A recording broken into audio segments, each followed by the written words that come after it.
ang nag-deliver papunta sa bahay nila Pangulong Bongbong Marcos at Speaker Martin Romualdez. Mag-insert o magpasok ng 100 billion worth of projects sa BICAM.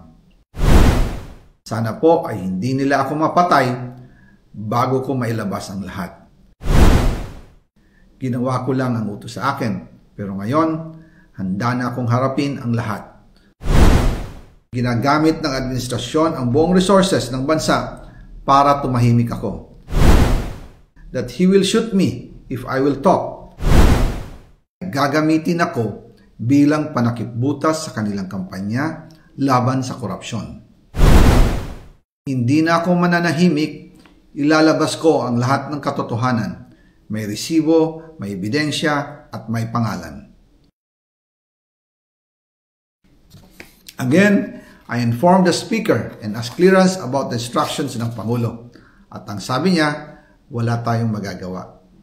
Kaya po nagtataka ako kung bakit sinasabi ni Pangulo na hindi niya makilala ang budget, samantalang lahat na binawas at dinagdag sa mga ahensya ng gobyerno ay humihingi ng approval sa kanya si Sec Mina Pangandaman.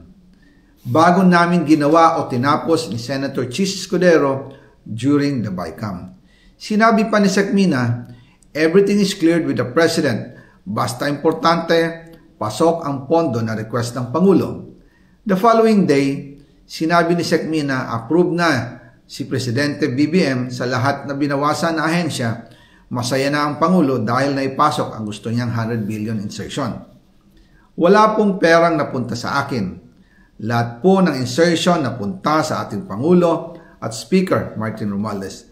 Ako lang at ang aking mga tao, sila Paul Estrada, Mark Tiksay, at ang aking mga security ang nag-deliver papunta sa bahay nila Pangulong Bongbong Marcos at Speaker Martin Romualdez sa North Forbes Park, South Forbes Park hanggang sa Malacanang.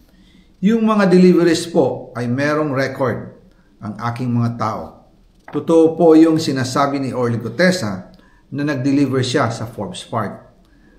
Totoo din po ang sinasabi ni Orly Gutesa na nag-deliver siya sa Malacanang nung siya ay nasa Senado. Para mapatunayan ang mga litrato na deliveries ay ilalabas ko po together with this video.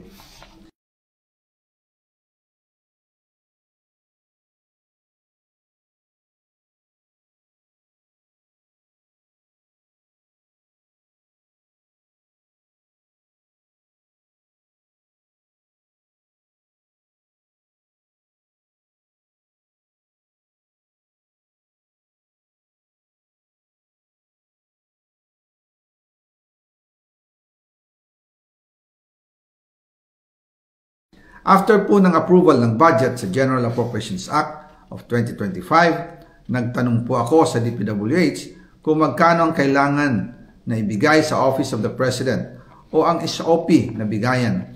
Ang sinagot sa akin ay 25%. Ang ibig sabihin nito, 25% ng 100 billion ang SOP na kailangan ibigay kay BBM mismo. In total, 25 billion ang napunta kay Pangulong Bongbong Marcos. Kaya ngayon ay hinahamon ko si Ombudsman Remulla kung seryoso talaga siya sa mga sinasabi niya sa kanyang press release na idadamay niya pati si Martin Romualdez kung magbibigay ako ng ebidensya.